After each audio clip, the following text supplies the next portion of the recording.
Powered by Arkansas, for Arkansas. This is Inside Arkansas Live. And welcome in Inside Arkansas Live here on this beautiful day here in the great state of Arkansas. I'm your host, John Neighbors, alongside Curtis Wilkerson and Andrew Ellis, and appreciate each and every one of you for making us a part of your afternoon this afternoon. Appreciate everybody happening and jumping in with us because we're going to have a lot of things to talk about today as we're going to get into some Razorback football, some Razorback basketball, some SEC sports and some of the craziness going on there, heavy hitters, all that fun stuff, and of course get into your chats, which I'm sure will be some fire ones today. But fellas, it's Thursday. We had fun at Blue Ember yesterday, but it's good to be back in our home studios. How are the vibes here on this Thursday? The vibes are good. The early bird gets the worm, as they say. I'm impressed with the number of people that are in here. I don't know why you guys show up late all the time. It's kind of crazy. Really, it's unacceptable. We don't do that around here. We're punctual as can be. So I'm excited. Looking forward to today's show.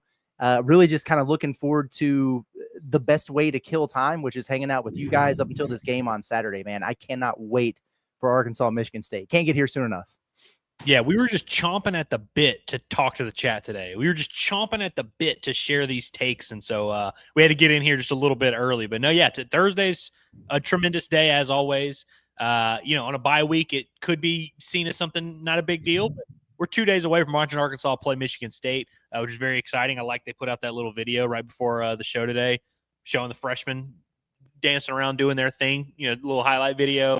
I'm excited. It's been a productive week despite the fact that there's been no football to talk about. Yeah, and that's kind of what makes it nice in a way where there hasn't been I guess Bobby Petrino had the SEC teleconference or whatever it was, but it wasn't like, all right, well, Mondays, we got to start early. We got to do previewing of the upcoming game that nobody really cares much about.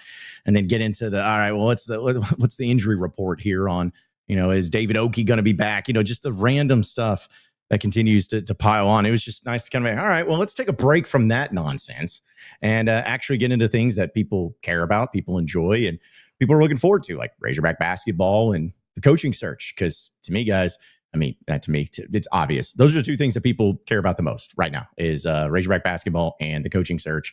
And I don't know if that's, I guess it's not going to change here over the next month or so until they finally do hire a football coach. And then we'll talk about that coach. And then there'll be transfer portal stuff. And then who's jumping in, who's coming back, all that madness. So it's just kind of like the consistency is going to be there for a bit. And then once the coaching thing happens, or adding in on Arkansas beating a Duke on Thanksgiving, something crazy, it's gonna just kind of be the way it is, par for the course it is for the next few weeks at least. Exciting times around here for sure. I guess we're would we call this the midway point? Maybe a little past the midway point, hopefully, of the coaching search. It's been a grind, man. But the further along we get here, we're probably a couple weeks away from a lot of the things being real that we hear. And I'm not saying all of it's fake news. It's not, but just being tangible, because we know Arkansas is, talking to guys and they're getting their ducks in a row and they're making pushes for certain folks, but it's just a while before decision time with things. And it's, I hate to say this, it's kind of like recruiting though, where things are so fluid.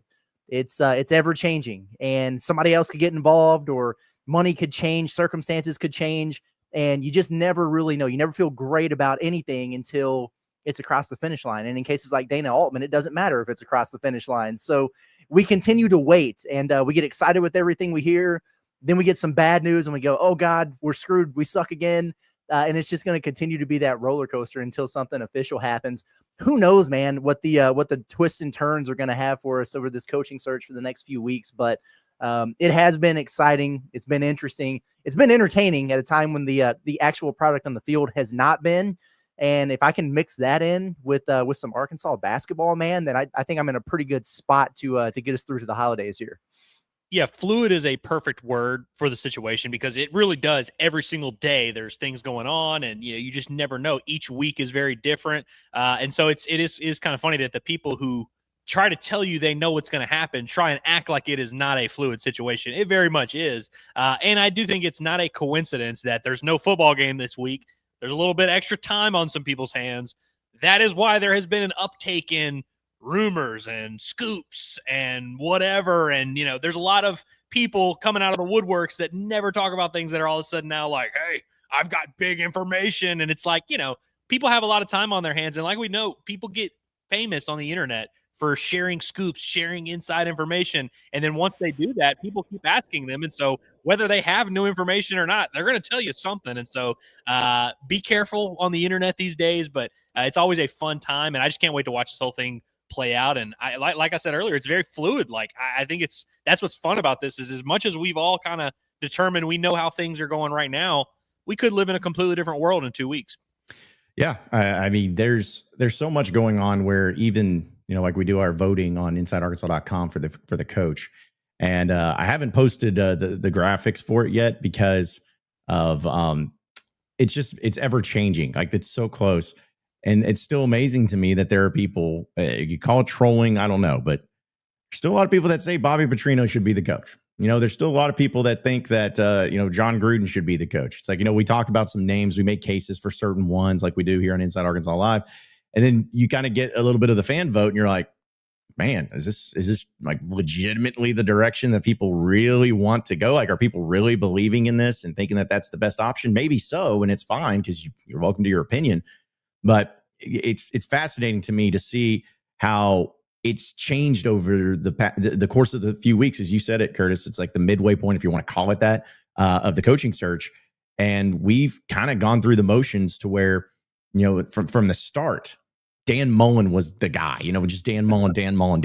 It's like, and maybe you guys have heard it, but I haven't heard a peep out of Dan Mullen. Maybe I guess the tweet of the 0.0 really got everybody going. But between that and then, a lot of people were talking about Dillingham, saying, well, he could be the next name. It's fun to kind of look back on this history of this coaching search over the past month or so and just see the roller coaster that it's already become. And as we get closer to the end of the season and the closer to the decision being made, I think it's just going to be even more chaotic of the roller coaster of emotions that Razorback fans are going to be going through for it. I kind of forgot all about the days of Dan Mullen. I remember being baffled the first time you released our polls, the results, and we were like, really? I mean, he's a fine candidate, but whatever. And I guess between that tweet and then he started piling up some L's there, I guess he's fallen out of favor with Arkansas as quick as apparently they fell out of favor with him. So that's real interesting. Who all has led in those polls so far? It was Mullen, obviously Bobby.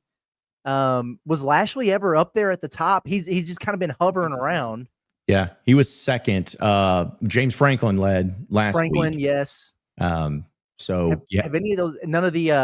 I always want to say mid majors. I'm in basketball mode. Any of the G5, G6 coaches been up at the top yet? Again, like a lot of them have gotten close to like in second. Yeah. Because I think the one that was closest was Alex Golish. He got up there to second. Summerall, the highest he ever got was third, and then of course, like Dan Mullen's thrown in there as well. But those were really the only ones. Second for a minute, wasn't he? Yeah, second or third, he got up there. Okay, because that Kashi or whatever the hell those odds are that has Silverfield projected as the favorite, and then what was it? Gus Malzahn and was it Petrino or something? I don't know. Yeah, it was. In fact, I was going to bring that up, which is a good segue. Yeah, Memphis is Ryan Silverfield is the favorite at 24%. Then Florida State's OC Gus Malzahn at 20, Tulane's John Summerall at 19, and Arkansas's interim coach and OC Bobby Petrino at 19, tied with John Summerall. Hell yeah. Yeah, I don't know if I buy this. One thing, we were talking about this the other day. I guess it was yesterday. Me and Curtis were talking about this. There was a long time where everyone had their idea of who the first guy was. Lashley was kind of the first guy that we really started hearing murmurs of like, hey, that's like kind of the top guy. There was a stretch where I remember people were reporting or rumored to say the job is not going to get past Dan Mullen. I remember someone saying that like a month ago, and I was like, holy cow. Like, how could that be true? It's like it's freaking September. How could that be true? But I remember that being kind of a thing. And then, of course, there's now the James Franklin thing. I think at this point, we all have kind of collectively agreed Arkansas is at the very least making a run at James Franklin. They're at least in that sweepstakes. And so now that we've all at least agreed that there is this one name that Arkansas is definitively going to try and get, now there's all these debates about who that second guy is, because I've seen 3 different outlets or sources say, well, they're going to offer James Franklin. And if he says no, it's going to be PJ Fleck. And then you go to another site and they say, well, they're going to offer James Franklin. And if he says no, it's going to be Alex Skolish. And then you go somewhere else. You go to a different message board. Well, it's going to be James Franklin. If that doesn't happen, they're going to hire Bobby. And it's like, it's just even when we finally agree on something, we all disagree about the second thing that relates to that. I just think it's a hilarious time in the world. Dude, you know how I feel about common denominators. That's why I always pick Arkansas to lose regardless of who they're playing or what their circumstances are. It's like, you got to remember Arkansas is always a factor in this, and they find a way to lose no matter who they play. They're just slightly below that level. The common denominator in all of these is they're going to go after Franklin, and then sounds like he's the guy to me. And you know what I'm tired of hearing, by the way? Tell me how you feel about this. John, I listened to your Locked On this morning, so you might have an opinion on it. Yeah, I'm tired of hearing make him say no. You're gonna make this guy say no. How about you make him say yes for a change? You know what I mean? Oh, we'll just give you a courtesy call. We're just gonna test it out there. Oh no, you're not in. Okay, well, thanks so much. We'll catch you on the flip side. Bullshit. You want a guy, make him say yes. Yeah, that's where I'm at, man. I'm so glad you said that, because I hope I said it that way on my Locked On this morning. I'm thinking what I was saying, make him say yes, because that's the mentality you should have. It goes back to the whole thing of doing the bare minimum and then just, get them to say no. No, it's like, no, make them say yes, go all out and do it and have that happen.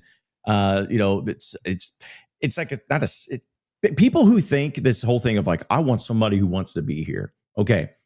You know how many recruits that you recruit in high school and all that stuff? How many of them wake up and said, I want to go to be a Razorback before you ever recruit them?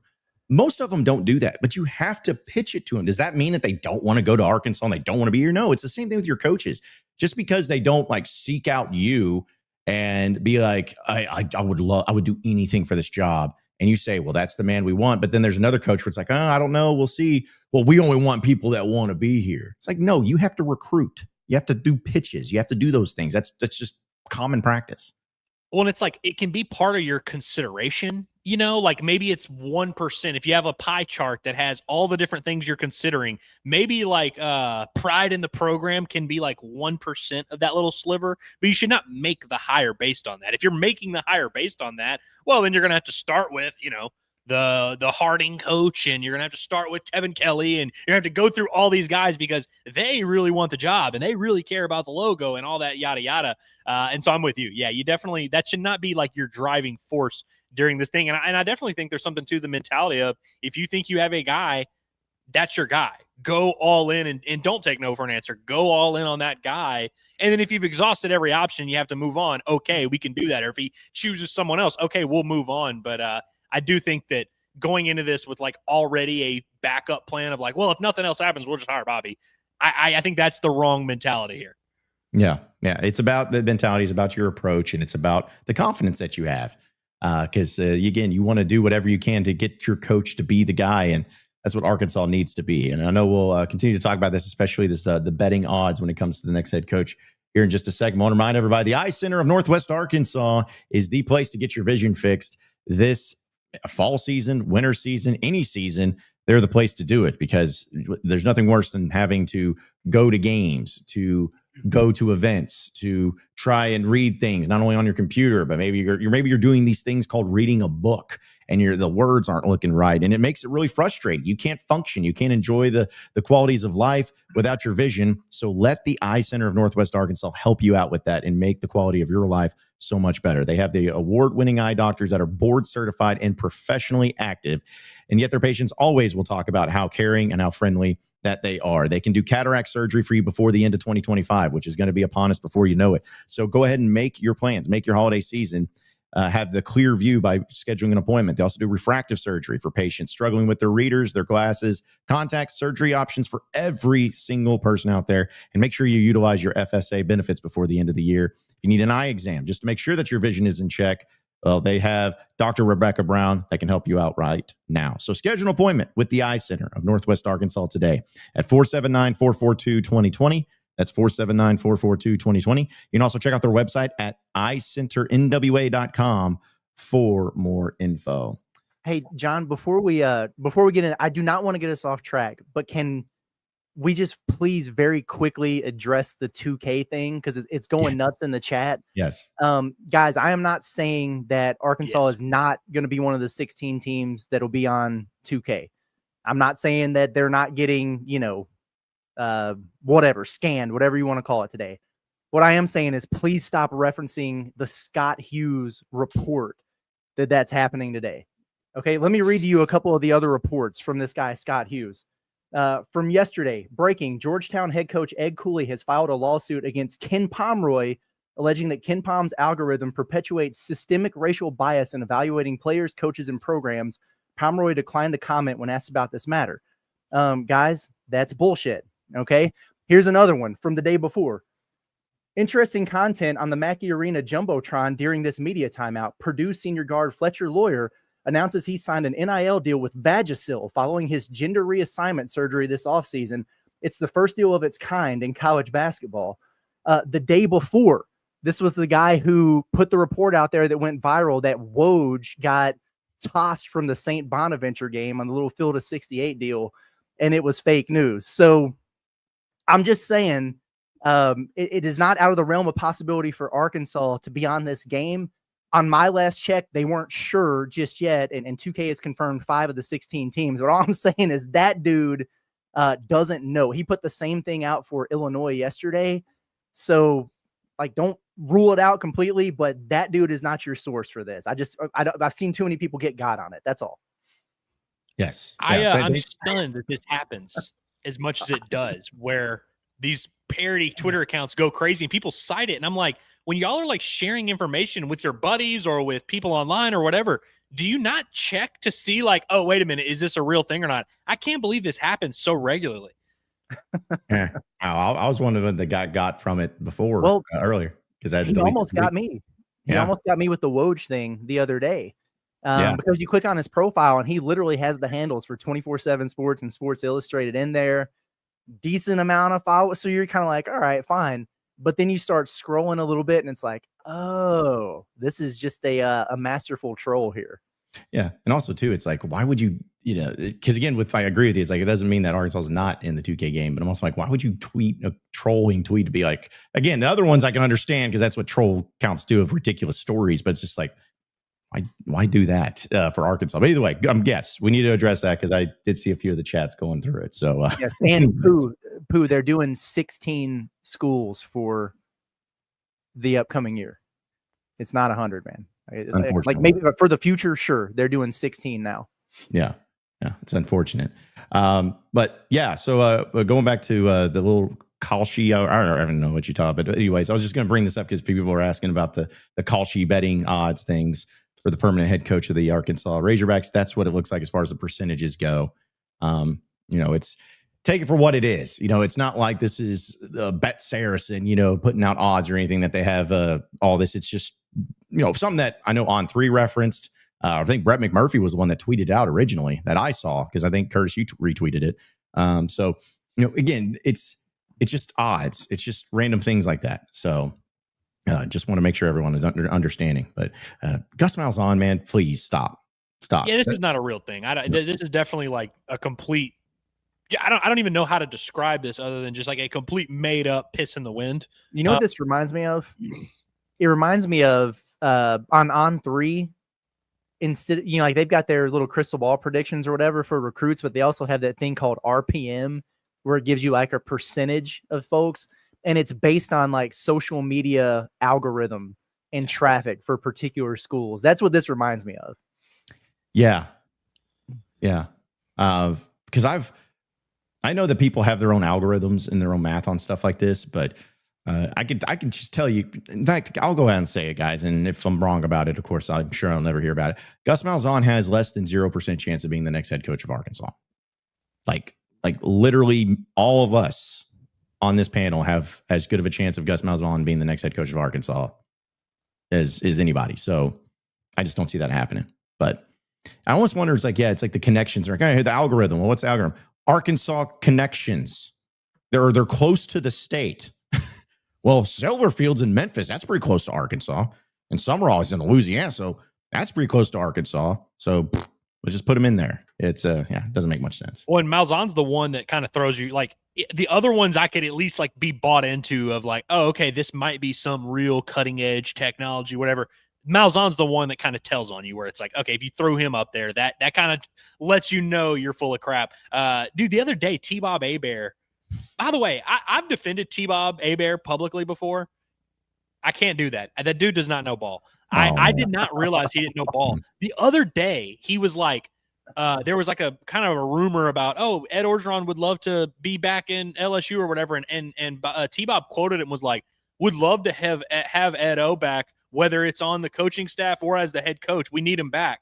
And I'm like, what do you mean or? Like when you added the head coach thing, that's where you lost me. You told on yourself right there as being someone that has no clue what's going on.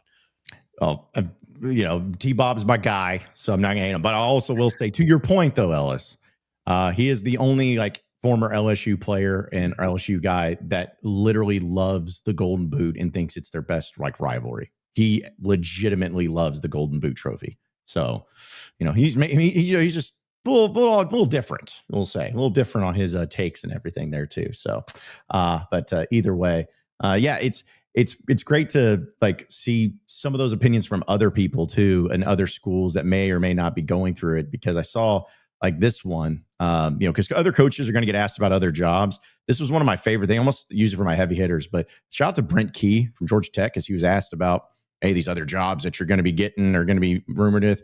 And all he said was, quote, slice me open and see what colors I bleed. Man, that's right there, man. That's intense. It does crack me up with Brent Key, Clark Lee, and Kenny Dillingham.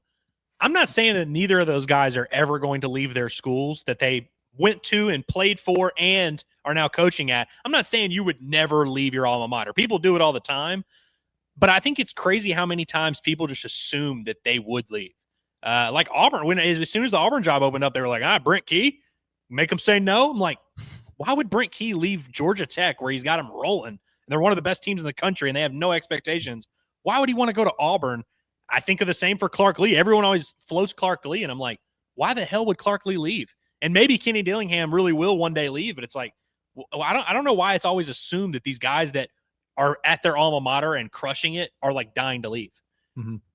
Well, I think, I don't want to speak for everybody, but it is a good question that you ask, because I think a lot of it is just some people are still stuck in the old ways of college football, of before NIL, before transfer portal and all that, where they just look at it through the lens of, well, yeah, of course you would rather go to Auburn than Georgia Tech. I mean, Georgia Tech's not a good program. I mean, yeah, he's got him going, but that's a bit of luck, isn't it? He wants to go a place where he can take that next step. And because of the transfer portal and because of NIL and all that, it's even the playing field a little bit more. So yeah, the odds of these guys just jumping and leaving at the first opportunity at some other school that may be slightly better in some people's minds just isn't the reality anymore. Like they're going to be a lot more calculated when it comes to their next spot. Yeah, for sure. And I see Filthy Tom in there. He says that Dillingham might have the only possible reason because they're not giving him all the support that he wants at Arizona State, which he's been very open about, needing more NIL and everything like that. I think everybody kind of does that for sure. So yeah, maybe he would be enticed if like an LSU or somebody like that came calling with the unlimited resources. But as it pertains to, and I know you're not talking about that specifically, but as it pertains to Arkansas, it would make zero sense for Kenny Dillingham to leave his alma mater where he has had success in an easier place to win with better resources, relatively speaking, to what Arkansas has had. I don't care what Arkansas is talking about doing, but with the words that have come out of your athletic director's mouth and with the situation as it currently stands, I need a hell of a lot more than, hey, we're trying to get this done to leave to come to Arkansas. So maybe for a huge job, but not for the Hogs. I know people love that idea. I think I said when we first started talking about this, like if we're just talking about anybody, he'd be number one on my list. I love him. I think he's an awesome coach. But anyway, I thought that was interesting. Yeah, and there are I think there are a few examples of coaches that were at their alma maters that ended up leaving. It does happen here and there. And maybe it happens with Dillingham, but it's like, I think it takes special circumstances. And honestly, I'm not even sold. I think Kenny Dillingham is very much playing the leverage game and maybe even leveraging his own athletic department, like you mentioned.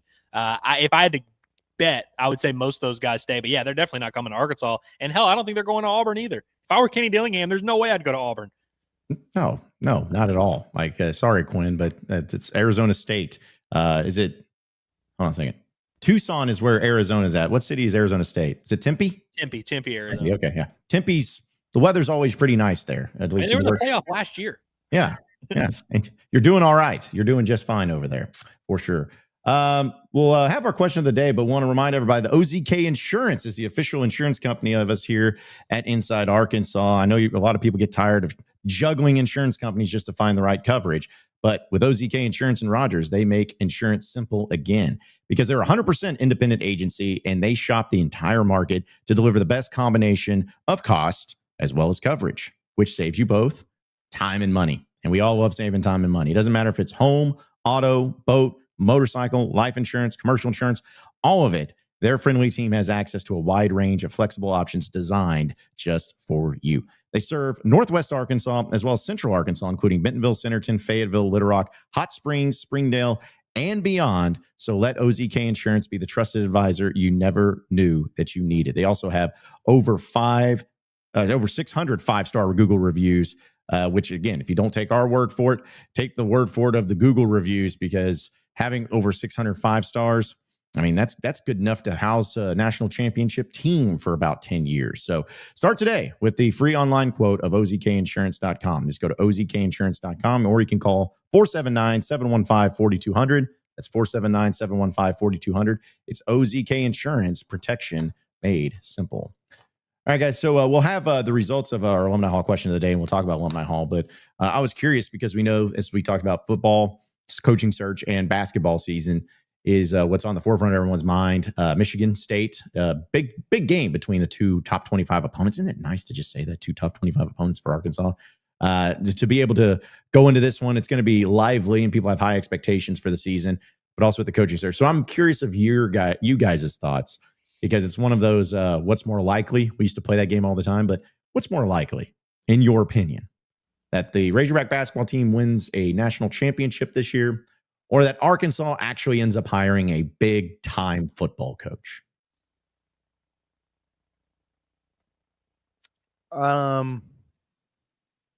Wait, that Arkansas basketball does what now? Wins a national championship. Okay. This For a season. second, I thought you said Final Four. I was like, oh, this is easy. No, championship.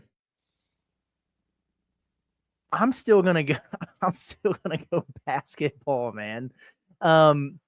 Well, do we all agree, I guess, that James Franklin is a big-time football coach? Yeah, I would say so, yes. Is that... I'm still going basketball. I'm going football from a number standpoint. Like, I don't think, I'm not super confident in Arkansas's ability to win a battle against Virginia Tech or whoever it is to get James Franklin. I don't know what the percent chance I would put it at. Like, I maybe would put it at 15, 20%, but I still think that's higher than basketball's chances of winning the national title. And that's not to discredit the basketball team. Even whoever the favorite is to win the national title, whoever you think the clear number one team is, they maybe have like a 12% chance, like maybe a 15% chance if you go by like numbers, odds, and all that. And so even if like we're saying Arkansas is like the favorite to win the national title, I still think you could make an argument that it's more likely for the football. We're doing it. We're picking hair. We're splitting hairs here, definitely. So I don't feel super confident in it. I'll go James Franklin because I think it requires less context. Like, obviously you need a lot of money. You need to BS your way through a lot of meetings. You need to beat out Virginia Tech. But I feel like that's actually like something Arkansas could control, and you wouldn't actually have to accomplish anything. For basketball, you need like everything to go right, all the players on the team to come together and become warriors. You need other teams to also, not get up to that level, and you need some things to happen in the tournament. There's so many different variables. I feel like even though a coaching search is crazy, there's less variables with the football coaching search, if that makes sense. Yeah, for football, I mean, all you got to do is come up with $80 million that you don't have, which is about $80 million less than what Virginia Tech just put into their football program. But you at least have to lie to James Franklin and make him think you have money. I heard he's a dumbass, so there we go. It's yeah. I hope they get him though. Well, I hope I'm not misrepresenting myself. I'm not saying I think Arkansas is getting James Franklin. I think it's probably unlikely they do, but I still think even if it's a 10 to 15% chance, that would still be more than winning the national title for any team in college basketball. I get the math. Yeah, and that was kind of the purpose behind it, is that it's not like, first off, the big time coach is in the eye of the beholder. It's like, what do you consider a big time coach? But I think it comes back to, and the point of this little exercise of this poll question was to look at the viewpoint of Razorback fans of trust and faith and hope, where they have a lot more trust in Cal and the basketball team to win a championship. They have a lot more hope in Cal to win a championship. They have a lot more faith in Cal to win the championship compared to maybe hiring a big-time football coach. Because if I would have just said James Franklin and somebody didn't want James Franklin, they'd be like, well, I'm going to basketball. But it's like, even putting out the whole palette of the coach that you would want, the whole palette of any coach that you think would be a big-time hire, it was a matter of, will that be to the same level of winning a championship, or at least the belief in it? And guys, 78% of the audience says that a national championship in basketball is going to be more likely. Dude, the fact that it's even a conversation and the fact that it's even over 50% speaks volumes, because think about it. There's like 12 different avenues technically to hiring a big-time coach. And again, we can debate on what that means, but it's like, does Brian Kelly count as a big-time coach? Does John Gruden count as a big-time coach? I don't know. Dabo, whoever you want to do. Gus Malzahn, does he count as a big-time coach? He went to a national title game. So it's like the fact that there are so many options and ways it can happen. And for basketball, there's only one option. They're the best team in the country and they don't lose a game in the tournament. It's like there's less margin for error. The fact that people are still more confident in basketball, I think that speaks volumes for the fan base's tenor. It does to me too, but it's not surprising. It's just not surprising at all, considering where things are at now. If Arkansas would have lost a exhibition game, which who would do that to an opponent, and maybe that dampens it a little bit. And who knows, if Arkansas goes to get up against Michigan State this weekend and loses, and maybe doesn't look great, then that may change everybody. But just kind of where it's at right now, in this point, is where people are flying high on one and not so sure about the other, especially given the circumstances that through these coaching searches, Arkansas. It's so funny, which I know it talks about the program, but we talked about the previous coaching searches and the coaching hires with Arkansas football. Could not be more opposite than the Razorback basketball ones. Like, hiring Mike Anderson at the time was massive. Like, it was a massive thing, and it was awesome, and everybody was on board.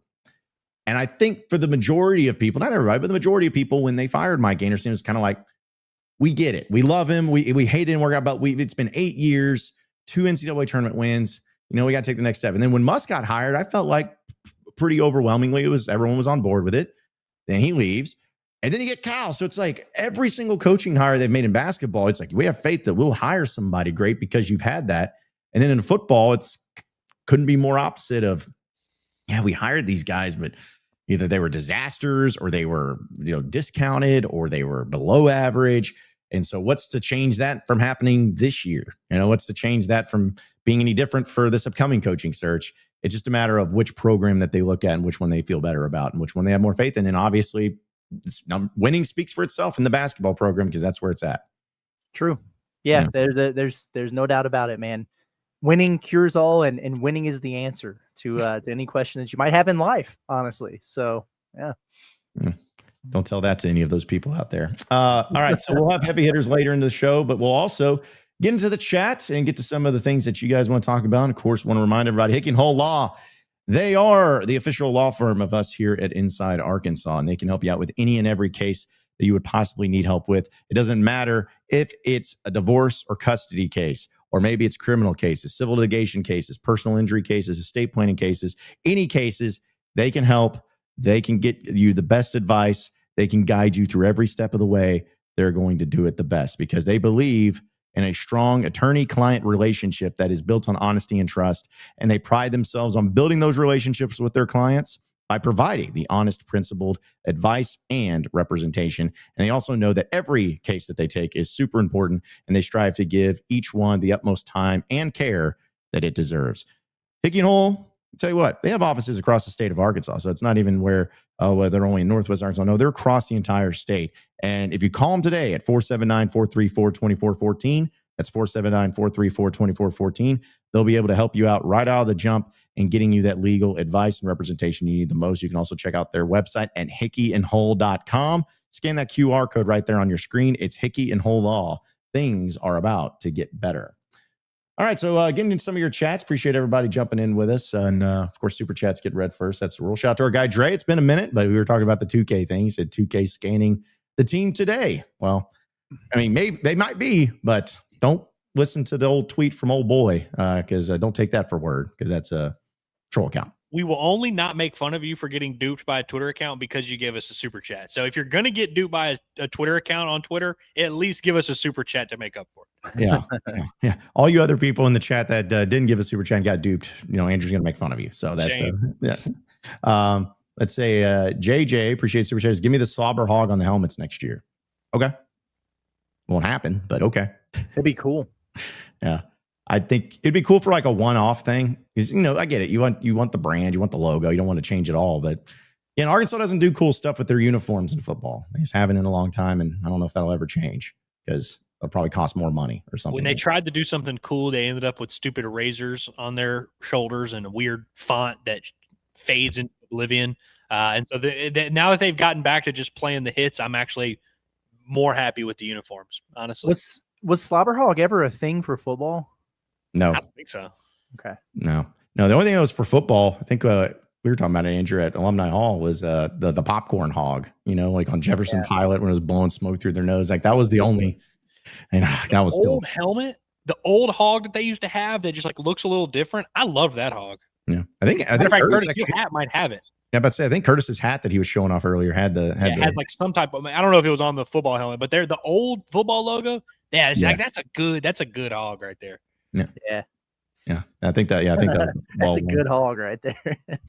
Nice hog, bro. Appreciate it, Trey. He says I got. Yeah, I did too, man. So no worries there. Like I said, he got me for a while with the Woj thing the other day. I was getting ready to use it for my heavy hitter. I was like, dang, man, GM Woj getting tossed out of a game for St. Bonaventure. The Bonnies, man. Shout out to our guy Hayden. He says, hand up, I got duped. Yeah, again, appreciate it, but it happens. I love how just people, they're like, I don't want to get made fun of for being duped, so I'm going to give a super chat. It's not the case. I can't believe the chat always responds to my bullying. Like anytime I bully people and joke about super chats, we always get them. Just it's not part of the show. It's just what happens. It's not like, hey Andrew, make sure you bully him today before the show starts and get him start giving us the money. But shout out to our guy Quinn. Here he comes. Super chat. He says, I just want to come on the record to Andrew. There's some real smoke that Dillingham is interested in the Auburn job. I sent y'all that information in our group chat. He also says it's been rumored that he's not getting the NIL backing at Arizona State. Listen, I'm sure that there is a lot of smoke there, and where there's smoke, sometimes there's fire, and so I'm it's perfectly fine. There was also smoke about Kenny Dillingham in Arkansas. You know what I mean? Yeah. Like we're living in a complete made up world. As we always say, it's never the first guy you hear. You have your first guy you hear. Perhaps it will be Kenny Dillingham. And like I said earlier, perhaps one of these guys at a job where they are at their alma mater and they're having success and there's really no reason for them to leave. Perhaps one day one of these guys will leave.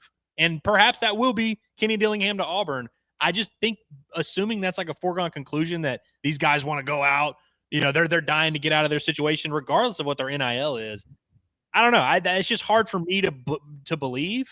And I'm sure that in 2 weeks, whenever y'all move on to a different guy, we will not circle back to this. But I don't know. I just currently am a little skeptical that Dillingham's dying to go to Auburn. I don't doubt that any of those things have been said or rumored. You're just living right now where we were a couple weeks ago, like in the early stages of it. It screams to me that Kenny Dillingham feels the way that people think he does about some of these situations. And that's why he keeps coming up early in all these conversations. He'll eventually get what he wants from Arizona State, or at least some kind of concession for it. Yeah. He'll get pushed for it too. And also it's amazing because, like James Franklin seems to be the heavy favorite, if you would, or at least the talk of the fans for Razorback. When this thing first started, James Franklin wasn't even on a radar. Why? Well, because he still had a job. He still was at Penn State. I mean, some people may have mentioned him as like, oh, he could possibly get fired, but he wasn't even in our top 5, top 10 of voting when we were doing our deal. And then circumstances changed. So who knows? Something could change here in the next week or two for a certain coach, that changes it all. So, speaking of, Ace is saying, Andrew, you're telling me that Lincoln Riley wasn't at Herman's? Oh, is that what they're saying? That he was at Herman's last night? Even though by the way, did we determine if Herman's is going to stay open? They're just getting new ownership.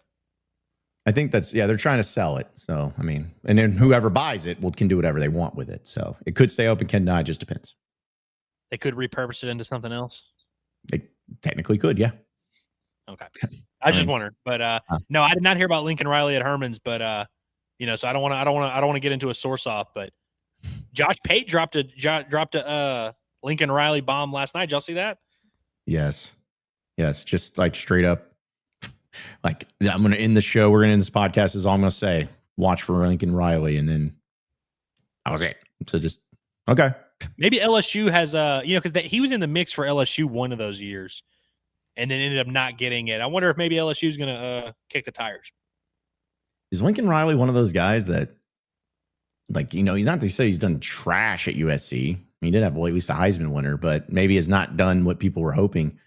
Like, do you think that if he just goes to LSU, he'll be better, I guess? I think for him, he probably looks at it like, and by the way, this is another one of those things where we're having a guy in a conference. Well, I know the Big Ten's a better football conference, but it's like, is going to the SEC even really like a desirable thing? I think for Lincoln Riley, where he's at USC playing in front of 30,000 fans and the fan base in the state does not care about the football program at all, I think he probably looks at LSU and says, I could do something with those resources. Yeah, maybe so. Well, if that ends up happening, it's going to be chaotic because then USC's open. So there could just be a domino effect that's going on there. Let's see. Also, we got this from Tucker. He says, Curtis, I have a sneaky feeling Michigan State's bigs may crowd the lane to force Arkansas's bigs to take 10 to 15 footers. Good. Arkansas can make them. Please do, man. By all means, please back off of Trevin and Malik Ewan and let them shoot. Yeah. There's I would love that. Again, I'm not going to be mad if they end up doing that. Also, Wupik Sui says, per Curtis last night, we're only referring to rankings as SACRs at Sackers. I'm going to call it that until they show some respect. Stupid ass computer ranking sums it up.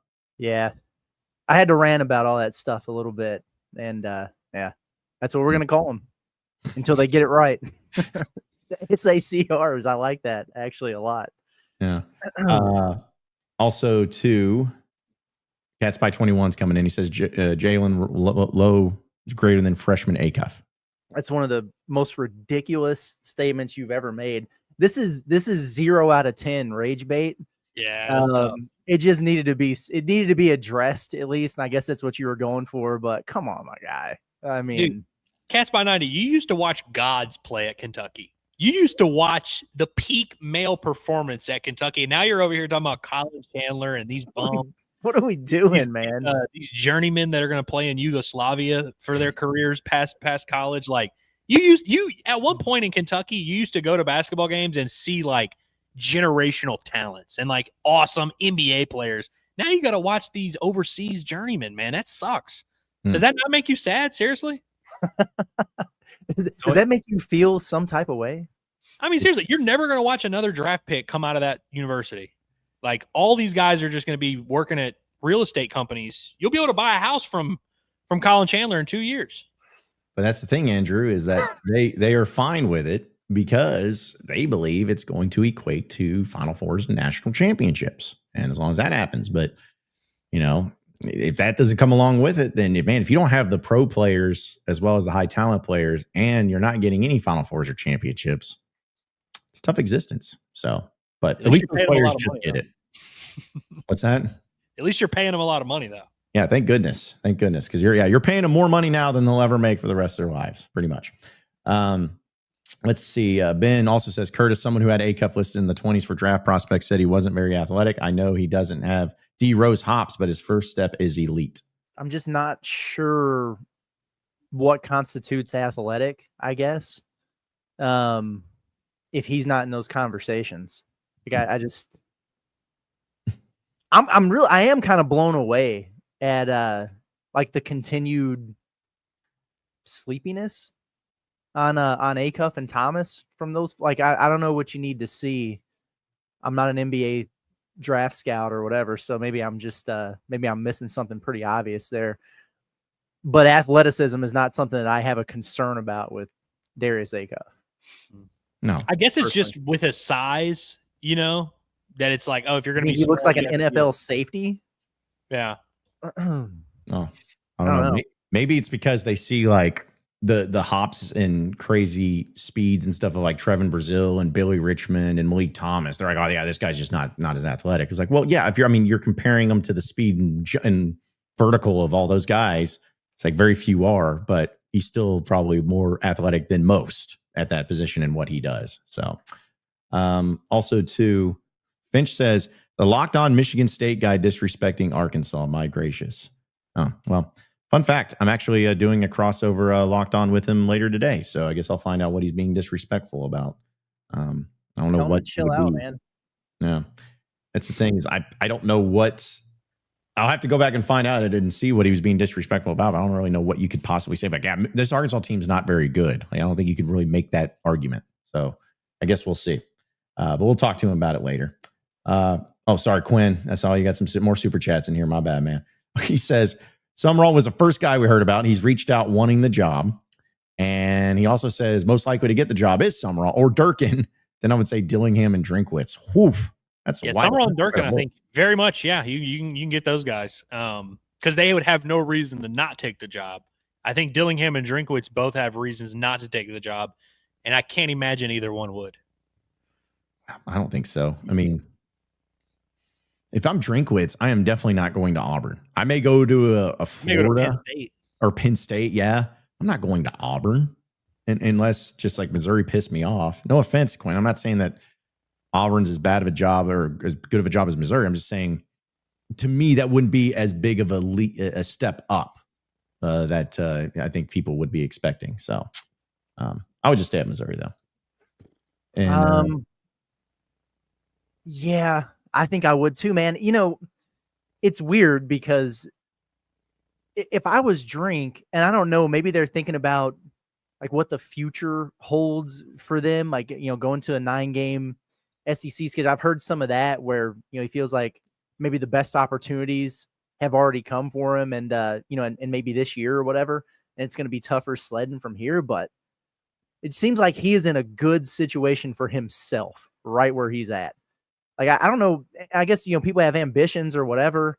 I don't know that he could accomplish more at Auburn than he has at Missouri, but, I think about some of those other jobs. Like, if you were Drink, I guess they could just pay you a ton of money, but how excited would you be about Penn State? I know a lot of people think he might wind up over there. Like what they just did to James Franklin, you could go over there and have the same success that you're having at Missouri there, where they kind of love you. And man, you get off to a rough start and they're going to kick your ass right out of there. It's kind of crazy. I don't know.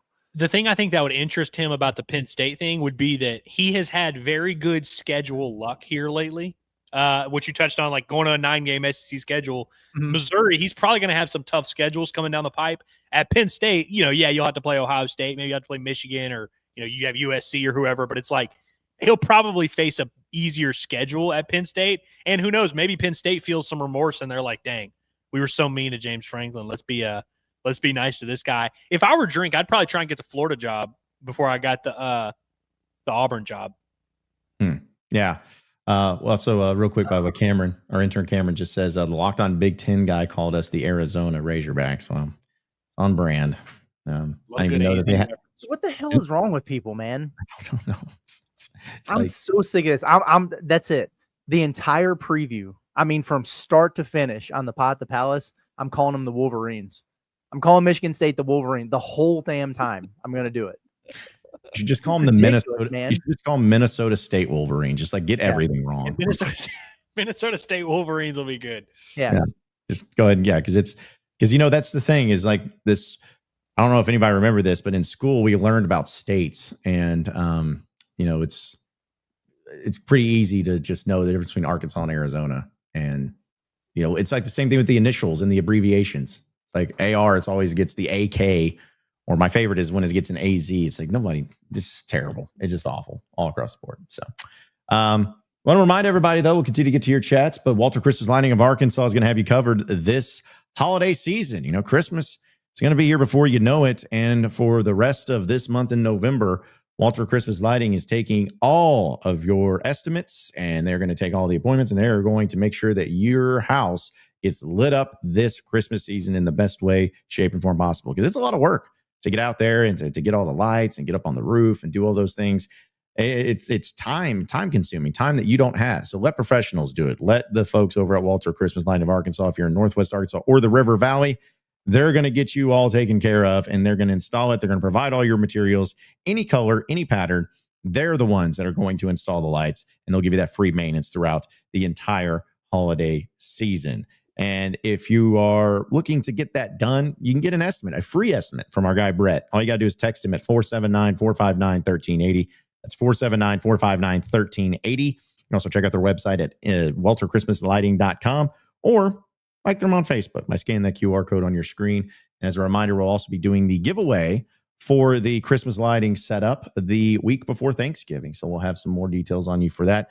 But it's Walter Christmas Lighting of Arkansas. Again, text our guy Brett for a free estimate, 479-459-1380. All right, so we'll have our heavy hitters there in a bit too, because I know we're going to have some fun with that. And Quinn, I know he's got super chat. We say, got to read it. It says Auburn is a huge step up over Mizzou. Mizzou is a bottom 5 job in the SEC. Yeah, Mizzou has just had substantially more success over a fairly decent amount of time here recently than Auburn has. So I don't know, man. Yeah, I think we touched on this earlier. That like a lot of times we look at things through that lens. We were talking about that with Brent Key of like, oh yeah, like Georgia Tech in a nutshell. Yeah, that's a way worse job than Auburn, no doubt about it. But it makes kind of zero sense for Brent Key to go from Georgia Tech to Auburn. That's how I feel about the Missouri thing, where I'm like, yeah, obviously the Missouri job is not a better job overall historically than Auburn, but it doesn't make any sense for Drinkwitz in his current circumstances, where he's the king about to get a statue built, facing an easy schedule and a roster in place, to go to a program that's fired their last 2 coaches and has high expectations, high demand, and there would be a lot of pressure. I just don't think that's the right calculated risk to take at this stage of his career. Well, and as much as I hate to admit it, and I'm gonna disagree with people that say this, but I see where they're coming from. If somebody outside of Arkansas looked at Arkansas and said, where it stands currently at this stage, Arkansas is one of, if not the worst job in the SEC in football, I'm going to disagree. But I also can understand why they're saying that, because Arkansas's had 4 0-8 seasons in the past 12 years.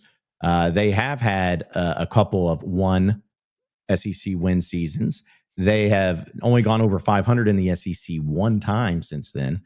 And they've just been vastly irrelevant for the most time and not had any incredible coaching and all that. So point is, I get it if it's your team and you're like, no, that's not the case. But, and I think most people would say 10 years ago, 15 years ago, Arkansas was definitely not one of the worst jobs, but it's a matter of the time frame that you're in and the lack of success that you've had, or the success you've had over the recent memory, and also what the future looks like for you. So, again, using it from an Arkansas perspective, I don't think it's the worst job in the SEC, but if somebody in Florida was like, oh, Arkansas is the worst job in the SEC, I couldn't be like, no, let me tell you why, because we could win some games here. It's just not the same thing. I mean, and how many times have we seen this? I mean, obviously now that we're in the NIL era, it's a different game where it kind of resets everything a little bit. But like, how many programs in the last 20 years have we seen? Because Nebraska, you remember they used to do that all the time where they're like, oh, top 5 job in college football, top 5 job. It's such a great job because we won games back in the day.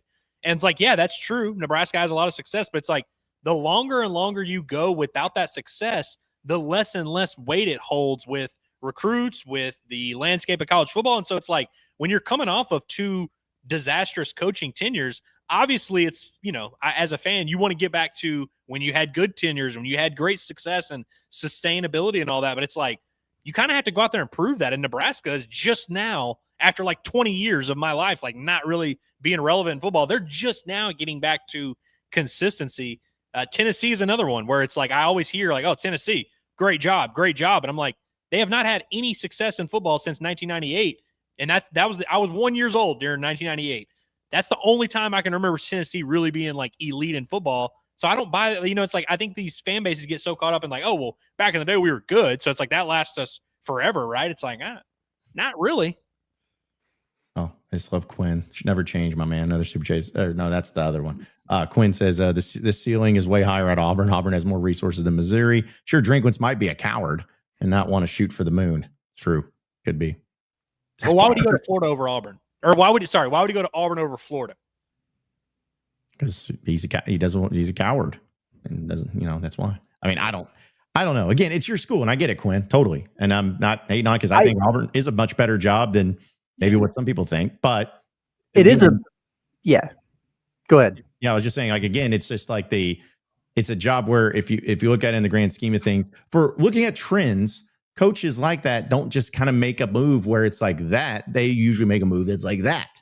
Yes, Auburn is a better job than Missouri. I'll agree. But I'm also not saying that coaches usually don't just jump up a couple of steps when they make a big move like that. It's usually a pretty significant job. And I would agree with that. That's why I brought up Florida, where I'm like, if Drinkwitz is in the position where he's like, I'm going to take a big swing here, I don't think Auburn would be that big swing. That's how I view it. Better job overall. Yeah, I agree with all that. My whole point in it is, he's living in the here and now. Eli Drinkwitz is, and you've got something rolling where you're at with, maybe a more clear path of doing the things you want to do, like get to a college football playoff and everything. Does Auburn have a higher ceiling or more resources to get you there? Maybe. I mean, Drink is doing a pretty damn good job with NIL over there, but why would I leave something that I already have trending in the right direction to go somewhere in the same league that has been a mess here recently and try to fix that? You know what I mean? Like, I don't want a project if I've already had one and I've gotten it to this point. That's kind of where I'm at with it. Yeah. I see the chat is now getting after Quinn and all that, and now it's becoming an Arkansas versus Auburn thing. Make no mistake, like, we're in the same boat. Like, we're over here. We understand, like, yeah, there's not many coaches that are looking at our school, and like you said, John, it's a better job than it seems right now, but it's like, we're not in a position right now to tell people what a great job Arkansas is, because we don't have that leverage right now, and you just kind of have to accept that.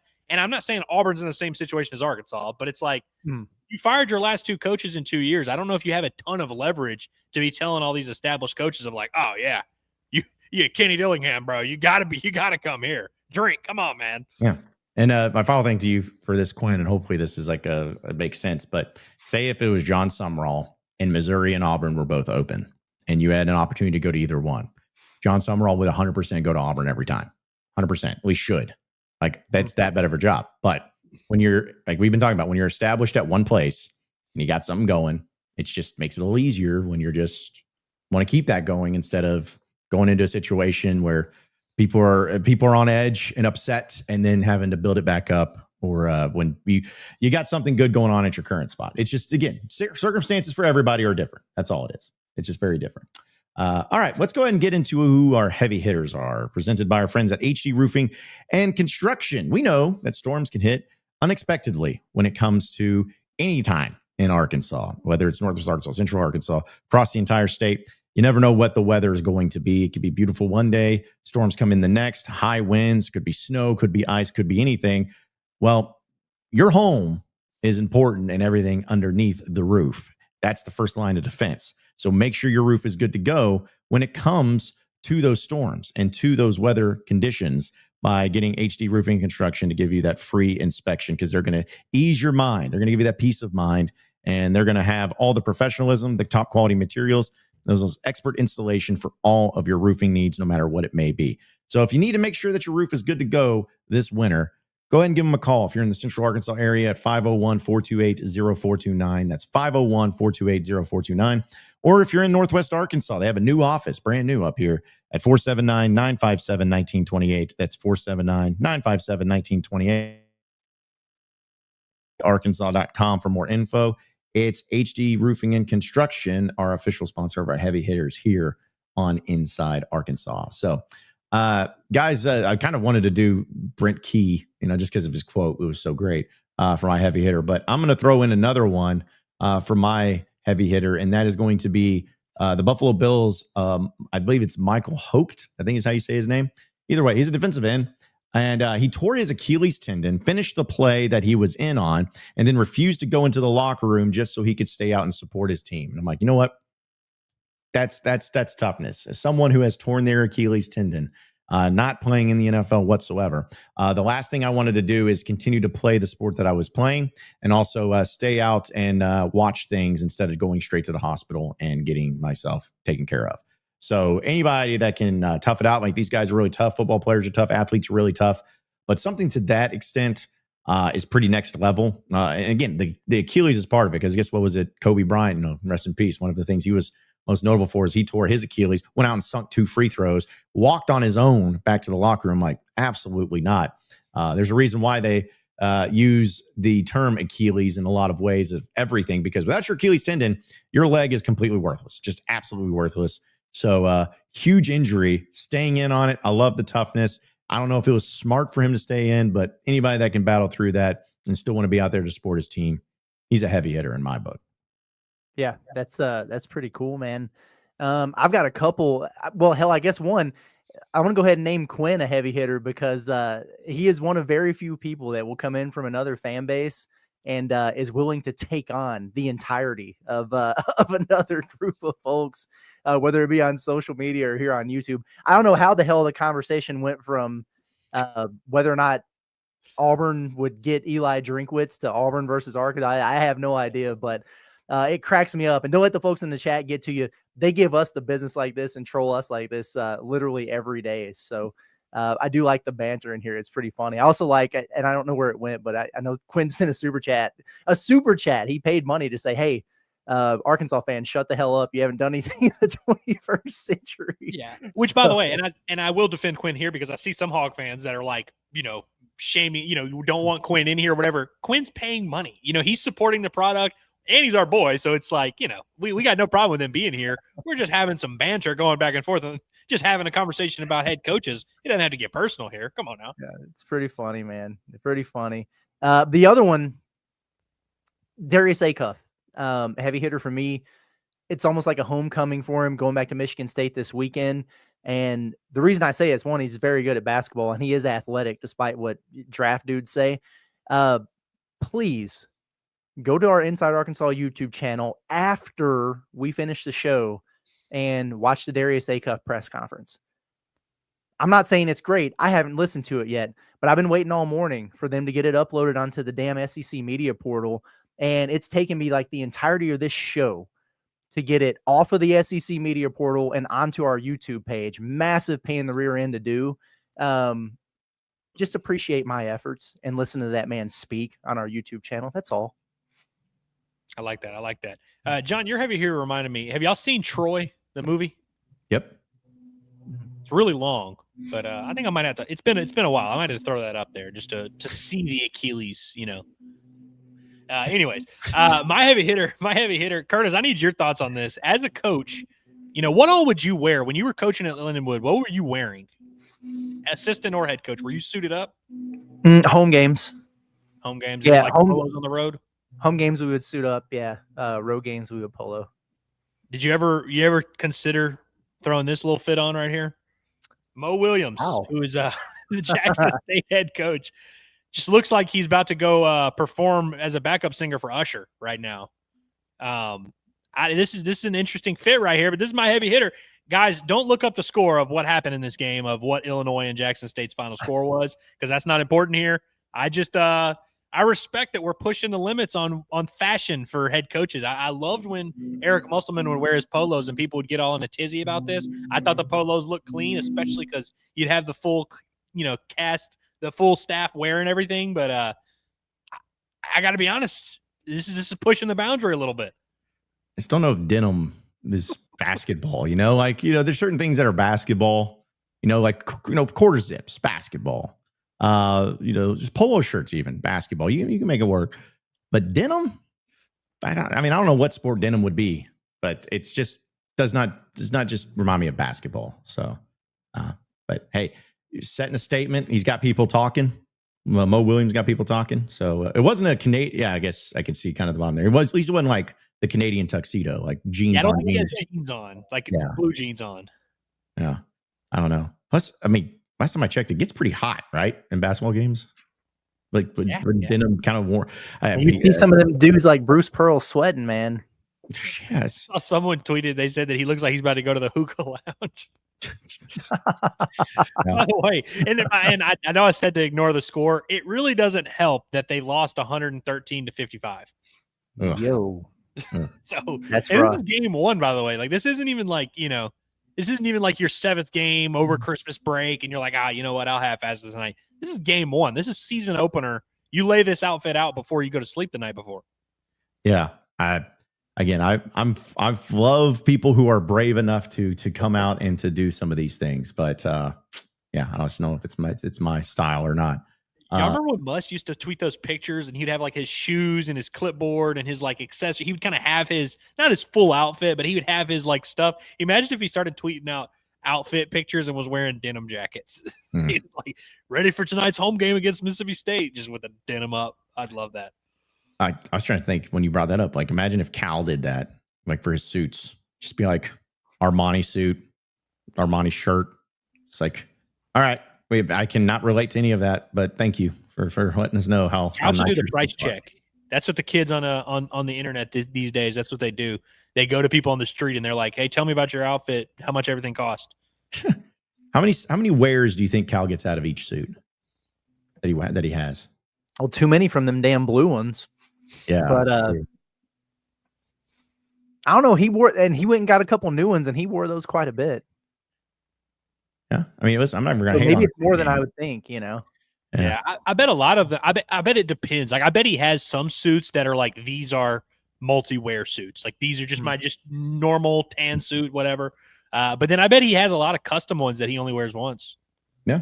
Well, like Dre says that one checkered sport coat he wears is $15,000. I looked it up. Goodness gracious, man. I mean, I guess when you're worth like $168 million and you can do that. But here's the deal. It's like, I don't think he paid for it. Like, in fact, I know he didn't pay for it. That was given to him. And then everyone's like, oh man, guys like Dre's like, I want to look that up because that looks sweet. And they see the price. They're like, oh, maybe not. So, but yeah, $15,000 for a suit. That thing better. No wonder he never sweats. He's probably got some sort of crazy like AI technology inside those sports coats that just has air conditioning inside of them or something. Like there's no telling what he could do. So, but yeah, that one's a good one. Also, another quick heavy hitter I wanted to throw out. I won't play the clip because we'll get demonetized. Shout out to Pat McAfee. I'm going to give Pat McAfee some love because Pat McAfee, of course, we know he's on ESPN and we know about the YouTube ESPN nonsense that's going on. He kind of called out the people on ESPN, the personalities and everybody that's tweeting out and promoting the go to this website, save our network, save our whatever. He's got calling them out. He's like, don't do that. He's like, don't do that. Don't patronize the people. He's like, that's a bad move. And he's talking to his colleagues over there. And I know people have a certain feeling about Pat McAfee one way or the other, but it's like when I saw him say, I'm like, thank you, because if you look at Adam Schefter or Stephen A. Smith or any of those guys, they're getting ratioed to the moon whenever they put that stuff out because everyone knows where it's at and what it means. But I'm going to give a shout out to Pat McAfee for putting his foot down. Just be like, all right, being one of us where it's like, yeah, this is stupid. Don't do this. It's a little over the top. Good on him. Yeah, I haven't seen that yet. That's a man of the people move right there. And I was watching a show right before we got started here. I didn't see it. That's good stuff, man. I'm happy that he did that. And it's kind of crazy that we're still dealing with this. I mean, my God, everybody thought it would be over before kickoffs on Saturday. And here we are on Thursday. Like, I mean, is there a resolution in sight? And then at what point do people just not care anymore? And they just move on. It's nuts, dude. I don't know. Dude, I saw some just disgusting work out of the ESPN. Did y'all see the AI thing that Stephen A. Smith posted the other day? Because he got caught playing solitaire at a game one time. He was at an NBA game and was playing solitaire on his phone, and someone filmed him and was like, look at Stephen A. Smith. He's playing solitaire at the game or whatever. So now he's like teaming up with this app, and they made him tweet out this like AI promo for it, and it's just the disgusting AI stupid slop. And all the responses are his ESPN coworkers like Laura Rutledge, Mina Kimes, and Dan Orlovsky, and all these guys, and they're like, yo, Steven, great game. Love playing some solitaire on my, it's like all this like stuff in it. They're all putting like hashtag ad, and it's just like, it really is. So I appreciate you putting out Pat McAfee, who like, I know is a polarizing guy for whatever, but it's like, he's at least an actual human being, like a normal person, not doing AI weird auto-generated talk on Twitter. It really, like, I looked at it and I was like, dude, this is This is gross. This is a weird microcosm of the society we live in. Yeah. I don't want to go on this whole like technology thing, but it's like AI does a lot of good things. And I think that there's a lot of things that can be helpful. But at some point, looking at it in the sports lens, just as looking at the sports lens, it's like there needs to be some sort of moderation on stuff. Cause, like people getting duped, especially, I'm not going to call it the olds, but it's like, there's people that'll see videos and be like, oh, I saw, Tupac and Elvis Presley hanging out. I've never seen this before. Like, oh, wow, that was really cool that they did that. It's like, what? It's just stuff like that where we got to settle down. Just settle down on the AI. If you want to do it to help put out, captions on your Instagram post, okay. When you're coming out to just straight up having realistic videos of things that didn't happen and could be extremely like off-putting, and also like people taking it and being duped by it, we got to relax. You didn't like the Coach Z dunking the other day? No, that I did like. We need more of that. That should have been my heavy hitter. You should be off-putting. Because you're fat. Yeah, thank you. Yeah, I know that. But yes, that's it's just crazy, man. It's crazy out there. And I'm coming from a guy that gets AI from Jonathan or whatever his name is on Twitter every day. Like, it's just, again, I don't understand it. I don't know where people get it. I don't know, like, are they paying money for this? And then somebody was trying to tell me, like, hey, every time that AI is used, like a billion gallons of water are lost and somebody like drowns. I'm like, what? Like, what is that? Like, what are you talking about? Just nothing's real anymore, man. Nothing's real. I don't know what this is, but either way. All right. So there's our heavy hitters. I wanted to bring this up as far as a little bit of sports betting action with our friends over at BetSaracen, Arkansas's #1 sports book in Arkansas. And reminder, folks, that if you want to get in on the action when it comes to all the specials and all the great things they have going on, be sure to scan that QR code right there on your screen or click the link below, and you'll be able to be taken to the spot to download the BetSaracen app. And when you do, be sure to use promo code InsideAR. It's going to ask you to use the code InsideAR is the code you use, is when you bet $25, you get $125. That's the best deal around. And I'm telling you, if you're somebody that wants to be out there and making some big money and getting some free money, do it with BetSaracen. It's Arkansas's #1 sports book for a reason. It's the best in the business. So do it again with BetSaracen. Click the link in the description below, scan that QR code, and also use that code InsideAR for betting $25 and getting $25. But either way, guys, I wanted to bring this part up when it comes to some of the specials real quick for Arkansas and Michigan State. Kind of hard to see right now, but we got some good stuff here for the game itself. And I guess we're getting to those prop plays. And anybody last week, the last game was Trevin Brazil. We went all in. So Curtis, if there's a player, families, literally, yeah. If there's a player you're feeling, Curtis, that would have a great game in this because of matchups, is there one that we're looking at again? Is it going to be Trevin Brazil once again? I like his matchup. I like Trevin Brazil's matchup. He should have he's either going to have a slower footed guy on him or a freshman. So that's nice. I like that for Trevin. Whatever the matchup is at the 2 is interesting to me, because I don't know. Jeremy Fears is going to guard somebody and he's a good defender, but their shooting guard, like their off guard position, is suspect. So whatever that looks like, whether it's, could it be somebody trying to be on a cuff there, or Malik Thomas? I know it's a tough road environment, but I like both of the freshmen. So you could go a number of different ways. I think that this game is built in a lab for Carter Knox. We don't know for sure what his status is just yet. If like all conditions equal, like we knew he was 100%, I would be picking a major game from Carter. We just don't know yet. Well, if you think Carter's going to score 12 and 6, 6 rebounds, that would be plus 375. Let me ask you guys this. So Malik Thomas the other day takes 10 threes. He was 4 for 10 from 3, and he attempted 15 field goals overall. Will he match both of those numbers? Will he take 15? And I'm not even talking about makes, just straight up attempts. Will he attempt 15 field goals, and will he attempt 9 threes? Not even 10, 9 threes. I don't know. Plus 450. I know. I just saw that. I think he'll do I think he'll have the threes. I really do. I'm just thinking like it's going to be a super, super physical game in there. And I wonder like what are Arkansas's transition opportunities going to look like, and then how much downhill action are we going to get from Malik against a big physical Michigan State team, like his first kind of test there. He might do it. If it was just the threes, I'd be all over it. My thing is if Malik goes like 2 of 2 or 2 of 3 to start from 3, I think he's getting that easily. Like, it's just a matter of how he starts. If he starts and he's hitting shots, he's going to get that green light, man, and he's going to start putting some buckets up. Dude, he gets him up there, man. Yeah. I can't think of something more fun to bet on than Malik Thomas to shoot the basketball. Like, you know he's going to do it. Like, every time he touches the ball, you're like, oh yeah, put it up. Yes. Yeah. Yeah, I do like that. And then there was one, you talk about like Carter Knox has got quite a few of them too, dealing with, depending on if he plays and if he's They're counting on Carter playing like 12 minutes so they can cash all these props. Yeah. Well, it's like one of them are like Carter Knox over 3.5 assists and over 26.5 minutes played. I'm like, I don't think I can do that. 4 assists is going to be tough by itself. Like 4 assists ain't no measly number. No. That'd piss me off if I bet on that and Carter played 32 minutes and then just didn't have the assists.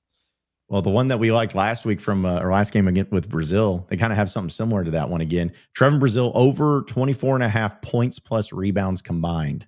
Dude, how are you going to have it at 19.5 for Southern and then 24.5 at Michigan State? Because he hit it last time and they're like, the number was like, what he finished with 33 on that last 36. I get 25 and 11. I think he finished with. So golly, dude.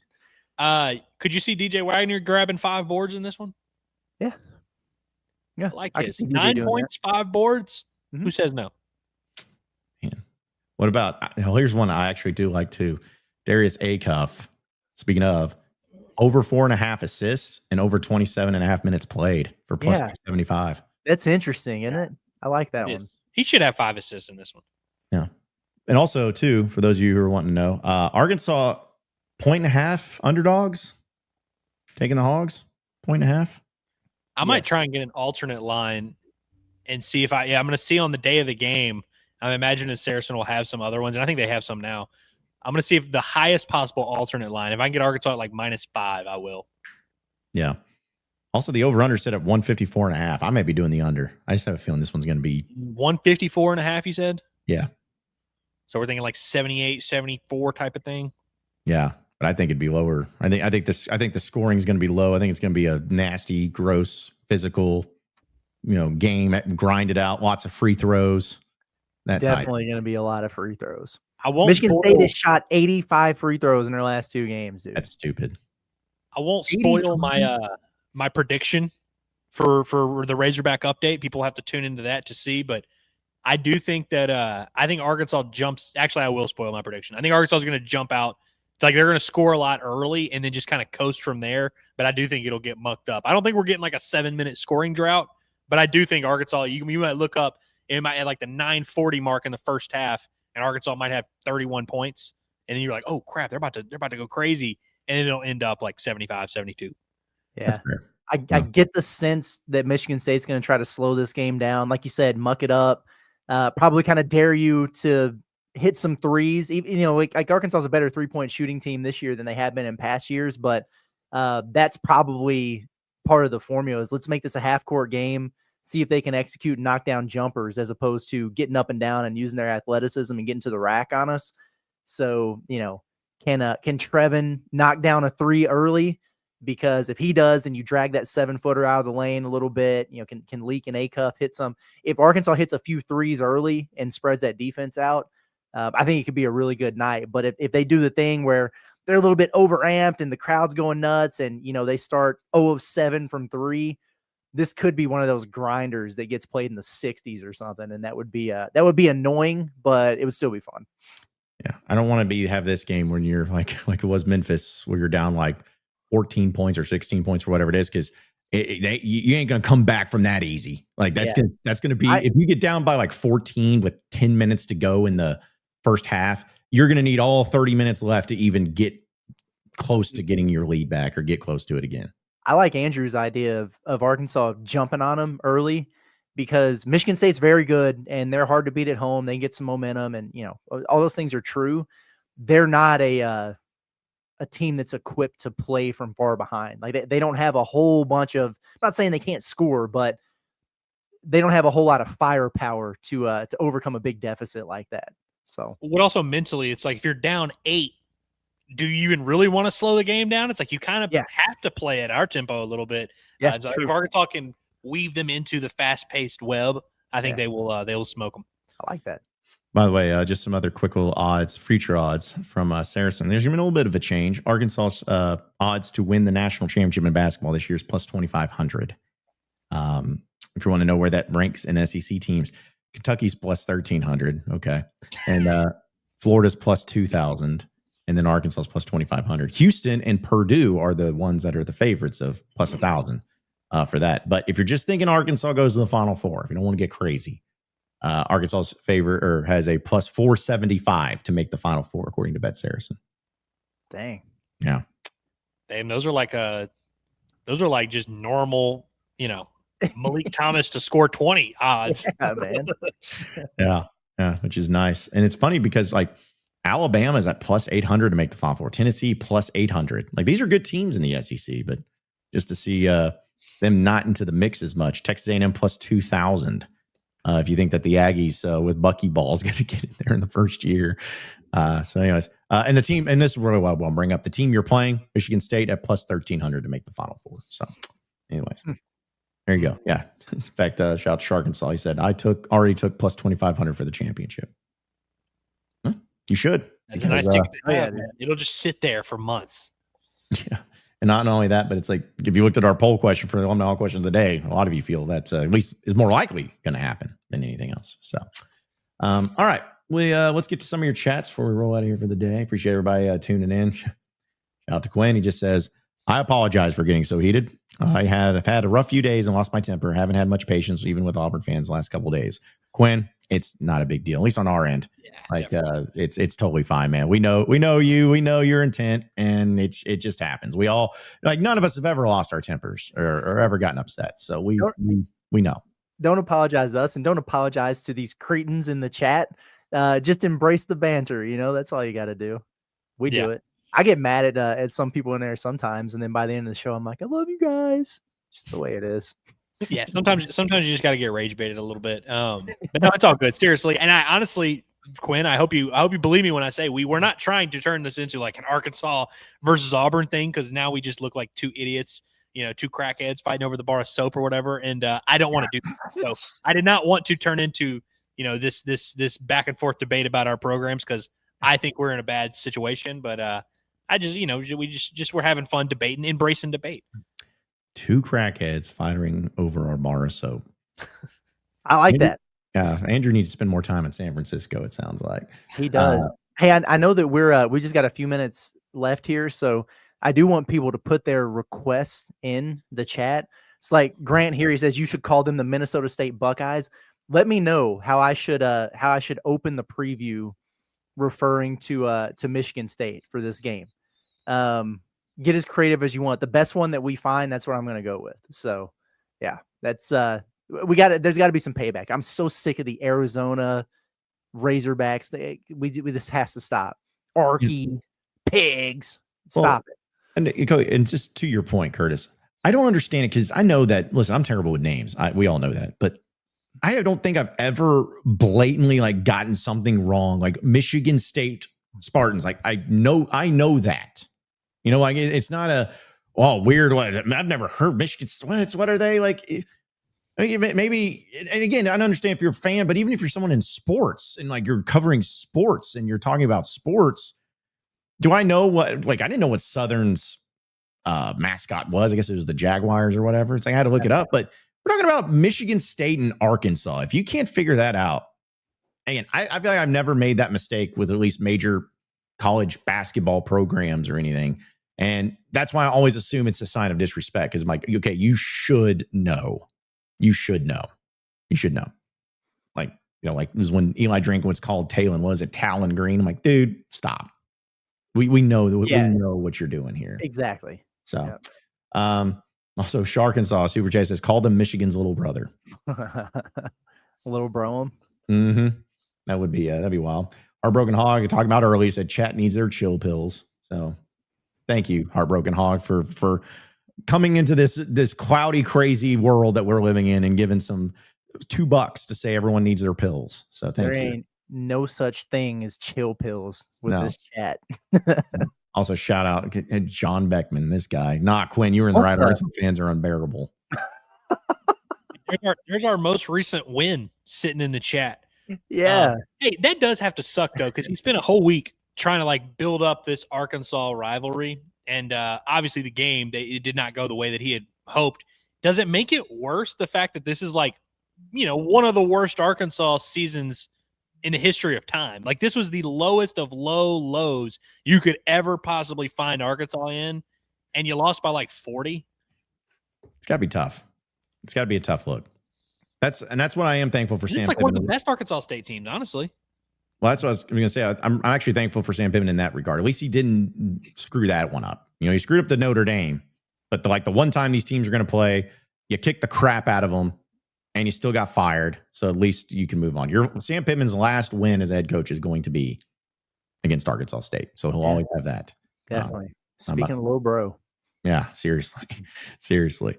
Also, real quick, as a reminder, folks, since it's a bye week, we're not doing our EA college football simulation tonight, but instead we're doing a members only stream. We're just going to have fun, talking some noise, talking some coaching search stuff, I'm sure, talking basketball, talking about everything.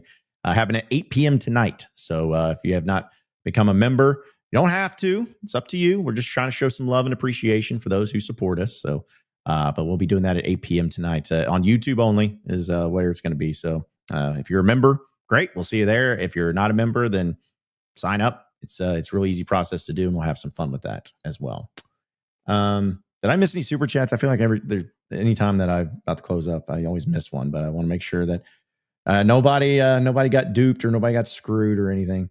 Oh, well, okay. I will say I did miss this one from Quinn, even though he apologized for it. But he did say these delusional Arkansas fans in the chat, y'all haven't won. You should have read this one before his apology. I should have done that. Yeah, I should have done that. Sorry, Quinn. I brought it up. I just didn't pull it up. Got you. Okay. And then, hey, shout out to Lusky. He's a member. Yeah. So. Lusky, we'll see you tonight. Be sure to ask us about our most horrifying memories and our most embarrassing moments, and we will take you behind the curtain. That's right. That's right. It'll be fun tonight. It'll be fun tonight. Well, guys, any final thoughts tonight or today before we roll out and come back tonight? Nah, I think I'm good. Yeah, I don't have anything much other than come hang out with us tonight, man. We never really go into these members only streams with like a detailed plan of like, oh yeah, this is going to happen. It's always just kind of us hanging out and having some fun, loosening up a little bit. I'm sure we'll talk about some Razorback stuff. I'm sure we'll talk about some coaching search. We can also talk about whatever you guys want to talk about it. So I hope you'll grab a drink and join us tonight. Yep. Just going to be a cool, fun, chill hangout that may or may not go off the rails. We'll see how it goes. But yeah, it's going to be awesome. So we just have to remember that way we don't start late again to figure out how to do the thing where the chats show up. Yes. That's throwing us in a pretzel every time we do this. And then we are eventually like, oh yeah, that's how we got it. I remember how. I'll hook us up this time. I swear. God bless you. Every single time we're about to start the show and we're like, dude, there's no chats. That's crazy.